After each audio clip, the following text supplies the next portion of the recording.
Hello guys, welcome to my YouTube channel. JEE mains ప్రిపరేషన్కి కావాల్సిన best books మీద ఛానల్లో ఆల్రెడీ వీడియో అనేది అప్లోడ్ చేశాను. ఒకసారి దానిని కూడా విజిట్ చేయండి.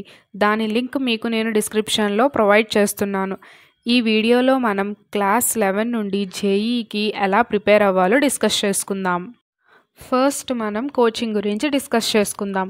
మీరు డిసైడ్ చేసుకున్న కోచింగ్ బట్టి కూడా మీ ప్రిపరేషన్ అనేది బేస్ అయి ఉంటుంది. అది ఆన్లైన్ కోచింగ్ అయినా ఆఫ్లైన్ కోచింగ్ అయినా మీరు దానిని ఫాలో చేస్తూ ఉండాలి. ఎటువంటి డిస్ట్రాక్షన్స్ వచ్చినా ప్రిపరేషన్ని మాత్రం కంటిన్యూ చేయాలి. మీరు బెస్ట్ టీచర్స్ని సెలెక్ట్ చేసుకుని మీ ప్రిపరేషన్ ఎండ్ వరకు కూడా వాళ్ళనే ఫాలో అవ్వడం అనేది బెస్ట్. ఎందుకంటే ఒక టీచర్ని ఫాలో అయితే మీకు ఎటువంటి కన్ఫ్యూజన్ లేకుండా మీ ప్రిపరేషన్ అనేది క్లారిటీగా ఉంటుంది.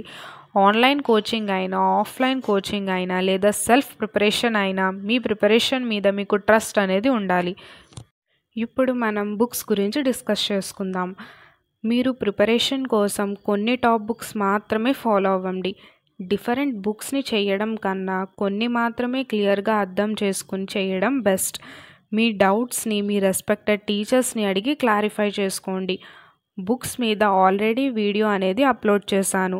అవి ఫాలో అవ్వండి. మీరు మ్యాక్సిమం స్కోర్ అనేది మీరు గెయిన్ చేసుకోవచ్చు. ఆ వీడియో లింక్ని నేను మీకు డిస్క్రిప్షన్లో ప్రొవైడ్ చేస్తున్నాను. ఇప్పుడు మనం షార్ట్ నోట్స్ గురించి డిస్కస్ చేసుకుందాం. షార్ట్ నోట్స్ అనేది చాలా ఇంపార్టెంట్.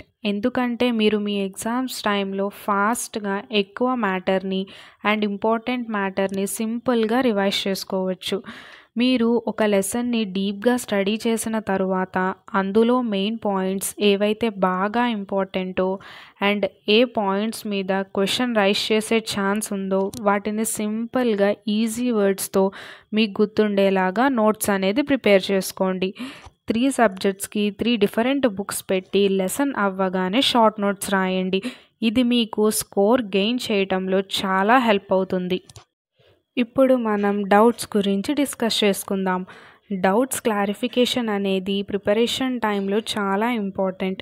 ఎందుకంటే మీకు క్లాస్లో కానీ లేదా నోట్స్ రాసే టైంలో కానీ లేదా మీరు రాసిన ఎగ్జామ్స్ తర్వాత కానీ డౌట్స్ అనేవి వస్తాయి.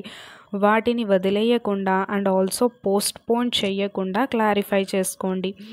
మీ రెస్పెక్టెడ్ టీచర్స్ని అడిగి వాటిని నేర్చుకోండి. మీరు ఫస్ట్ నుండే డౌట్స్ని క్లారిఫై చేసుకుంటూ వెళ్తే మీకు కాన్సెప్ట్ అనేది క్లియర్ కట్గా ఉంటుంది.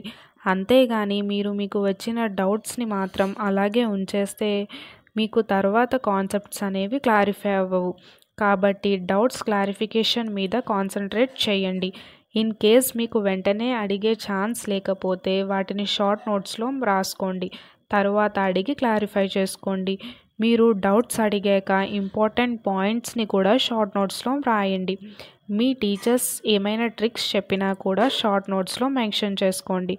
అప్పుడు మీకు మీ ఎగ్జామ్స్ టైంలో వాటిని రివైజ్ చేసుకోవడానికి సింపుల్గా ఉంటుంది. అండ్ మీరు మీ డౌట్స్ క్లారిఫై చేసుకోవడం ద్వారా నెక్స్ట్ వచ్చే ఎగ్జామ్స్లో ఎక్కువ స్కోర్ గెయిన్ చేయొచ్చు. మీరు క్లాస్ 11లో ఉంటే మీ ప్రిపరేషన్ అనేది ఫస్ట్ నుండే పర్ఫెక్ట్గా చేయండి. క్లాస్ 11 చాప్టర్స్ అన్నీ కూడా మీకు క్లాస్ 12కి బేసిక్స్ లాంటివి. కాబట్టి క్లాస్ 11 చాప్టర్స్ ప్రిపేర్ అయ్యేటప్పుడు కేర్ఫుల్గా అన్ని కాన్సెప్ట్స్ క్లియర్ అవుతున్నాయో లేదో చెక్ చేసుకోండి.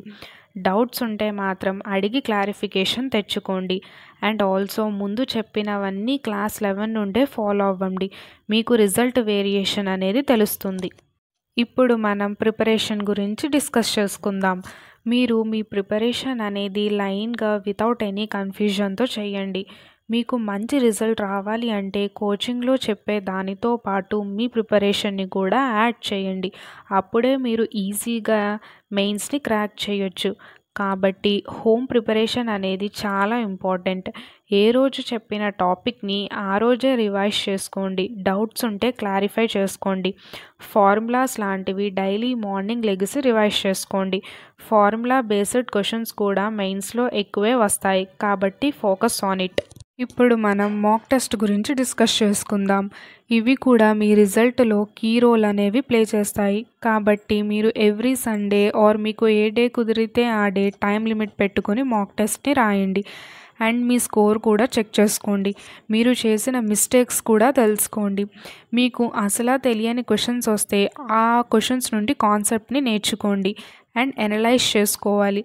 టెస్ట్ వల్ల న్యూ మోడల్స్ కూడా తెలుసుకోవచ్చు. కాబట్టి అందరూ టెస్ట్స్ అటెంప్ట్ చేయడానికి ప్రిఫరెన్స్ ఇవ్వండి. ఇప్పుడు మనం ప్రీవియస్ ఇయర్ క్వశ్చన్స్ గురించి డిస్కస్ చేసుకుందాం.